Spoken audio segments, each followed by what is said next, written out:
Hello, and welcome once again to Movies That Pop. I'm the Kernel. Let's see what popped up in theaters this week. My, oh my, if you are a recreational user of psychedelics, this was an amazing weekend for you at the Cineplex, as two major 3D releases were launched into theaters nationwide with enough eye-popping visual flair to have people reaching for their water pipes. The first, as we've already covered, was the mind-bender Doctor Strange. The second of these is Trolls, a delightfully charming trip, emphasis on the word trip, through a magical world of visual puns, bright colors, and toe-tapping music that is fun from beginning to end. I'll get this out of the way early in my review. DreamWorks Animation is certainly no Pixar. They've made more feature films than Pixar, but the vast majority of them have been of the snarky and sort of forgettable variety. Don't get me wrong, I've enjoyed a few. The Dragon series and the Kung Fu Panda series come to mind, but very few of their releases have left me with a desire to see them more than once. Even the Shrek films, which put the studio on the map, got old after the second installment, but from the first, I sensed that there was something different about Trolls. For starters, it's a musical, featuring both existing songs and songs written for the movie, which might be a first for the studio. I'd have to think back, but I don't remember DreamWorks ever doing a musical animated film. And the cast includes actors who are known for their vocal ability, like Anna Kendrick, Zooey Deschanel, James Corden, and Russell Brand. Actors who can sing. Okay. Justin Timberlake and Gwen Stefani are more considered singers who act, but let's not split hairs because they're all great here. Another advantage that's evident right away is that this movie was clearly designed to be a brightly colored, eye-popping spectacle to appeal to both inattentive children and hyper-attentive stoners. It's clear in the opening musical number that they've succeeded on that front as we're introduced to the world of the Trolls and the very simple mythology of the world they live in.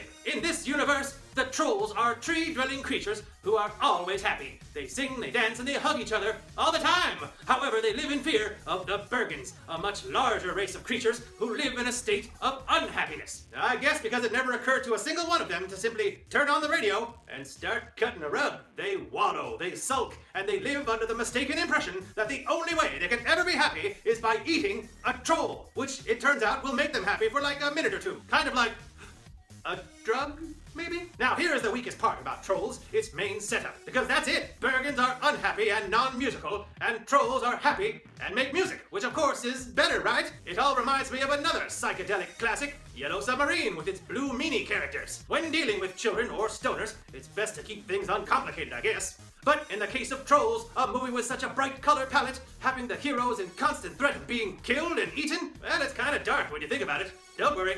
Your kids won't think about it. The reason they won't think about it is that the laughs, the tunes, and the gags just keep on coming. When a large portion of the troll population gets kidnapped and taken to the Bergen stronghold to be turned into dinner for the king, it's up to the odd couple of Poppy and Branch to save them. Now, Poppy is played by Anna Kendrick, and she ramps up the perkiness to 11 here, while casting Justin Timberlake as Branch, the pessimistic outcast who absolutely, positively refuses to sing or dance. Well, come on, when it's JT supplying the voice of this character, we all know it's probably not gonna stay that way, is it? Look, I fell for this movie hard. From the musical numbers to the wild visual style, to the inventiveness of the humor, to the litany of colorful characters. My favorite is a troll named Guy Diamond, who is seemingly made of glitter, is always naked, and whose speaking voice is on auto-tune. But there are just too many other standout characters to mention. I laughed throughout, I bobbed my head to the music, and I was considering this one a large bag of popcorn, a good, solid entertainment. And then the right song came along at just the right moment. No, it's not the Fall's ubiquitous hit, Can't Stop the Feeling. Although that one does show up near the end, and it is a showstopper. Near the end of the second act of Trolls, the emotional component, which again is the simplest you can get. It's literally happy versus sad. Mixes with the musical component, the visual style, the lovable characters, and the overall sense of fun, and launches Trolls to another level. The highest level.